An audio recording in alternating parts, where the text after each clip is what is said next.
भगवान राम के बहुत सारे रूप हैं। वाल्मीकि के रामायण में अलग रूप है, भवभूति के उत्तर रामचरित में अलग रूप है। उसके बाद गोस्वामी तुलसीदास ने जब लिखा रामचरितमानस, उसमें काफी नया रूप वो लेके आए।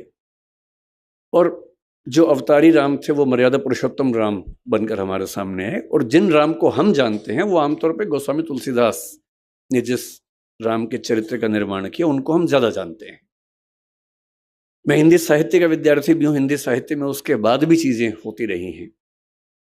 20वीं सदी की शुरुआत में महात्मा गांधी के समय में ही मैथिली शरण गुप्त ने साकेत लिखा, उसमें राम का नया रूप सामने रखा, जिसमें वो प्रश्न कर रहे हैं, राम तुम ईश्वर हो मानव नहीं हो क्या, या राम तुम मानव हो ईश्वर नहीं हो क्या।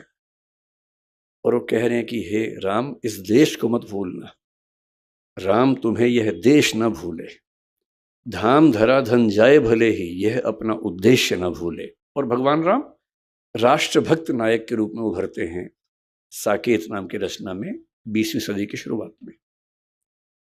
फिर 1936 में हिंदी के सबसे बड़े कवि निराला राम की शक्ति पूजा एक कविता लिखते हैं। वहां फिर राम का एक नया चेहरा सामने आता है, बहुत ही उदात्त स्वरूप, सबलाइम स्वरूप, गरिमा से भरा व्यक्तित्व। फिर आजादी मिलने के बाद नरेश मेहता ने एक और पुस्तक लिखी, संशय की एक रात। वो राम के एक और रूप को सामने लेके आता है, जिसमें राम को दुविधा है, और एक बड़े व्यक्ति को दुविधा होनी चाहिए।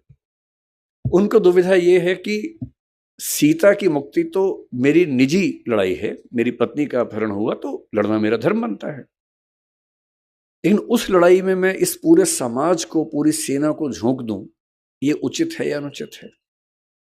और रात भर वो इस दुविधा में रहते हैं, और उसके बाद उनको इस प्रश्न का सही उत्तर मिलता है, और उसी बिंदु पर संशय की एक रात पूरी कविता समाप्त होती है।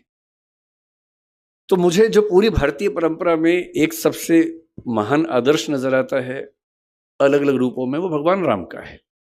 और मैं महसूस करता हूं कि जब हम पटेल को समझें और थोड़ा सा दोनों व्यक्तित्वों की तुलना करके समझें, तो बात और गहरे से हम महसूस कर सकते हैं कि पटेल का पटेलत्व राम के रामत्व के कितना नजदीक है, इन दोनों में कितनी गहरी समानताएं हैं।